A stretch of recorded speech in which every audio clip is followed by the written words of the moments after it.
புதன்ங்கிறது என்ன அப்படின்னா நம்பர்ஸை வந்து நம்மளோட இடது கை இல்ல இடது கால்ல வந்து ப்ளூ கலர் பென்னால எழுதிக்கிறது, அல்லது அந்த நம்பரை வந்து பல தடவை சாண்ட் பண்றது, இல்ல பல தடவை அதை நோட்ல எழுதிக்கிறது. இந்த மாதிரி எழுதும் போது என்ன ஆகும்னா நம்ம எந்த ப்ராப்ளத்துக்காக என்ன நம்பர்ஸ் எழுதுறோமோ அதுக்கான தீர்வு வந்து நமக்கு மிக சீக்கிரம் கிடைக்கும். அதுக்காக தான் இந்த எண்ணியல் வந்து நம்ம யூஸ் பண்றோம். இந்த எண்ணியல் வந்து யாருக்கெல்லாம் வந்து சீக்கிரம் ஒர்க் அவுட் ஆகும் அப்படின்னா புதன் ஸ்ட்ராங்கா இருக்கவங்களுக்கு சீக்கிரம் ஒர்க் அவுட் ஆகும். அதாவது புதன் ஆட்சி, உச்சம், வர்க்கோத்தமம், அதிக பாகை பெற்றுக்கு புதன், அவங்களுக்கு எல்லாம் சீக்கிரம் ஒர்க் அவுட் ஆகும். அதே மாதிரி மிதுன ராசி மிதுன லக்னக்காரங்க, கன்னி ராசி கன்னி லக்னக்காரங்க, புதனோட நட்சத்திரம் ஆகிய ஆயில்யம், கேட்டை, ரேவதி இந்த நட்சத்திரத்துல பிறந்தவங்களுக்கும் இது நல்லா ஒர்க் அவுட் ஆகும்.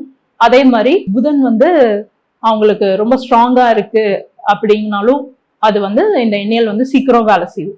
இதே சப்போஸ் மற்றவங்களுக்கு எல்லாம் ஒர்க் அவுட் ஆகாதா அப்படின்னா இல்ல, கண்டிப்பா ஒர்க் அவுட் ஆகும். மற்றவங்களுக்கு புதன் கொஞ்சம் வீக்கா இருக்கு அப்படிங்கும் போது அது கொஞ்சம் லேட் ஆகும், ஆனா கண்டிப்பா ஒர்க் அவுட் ஆகும்.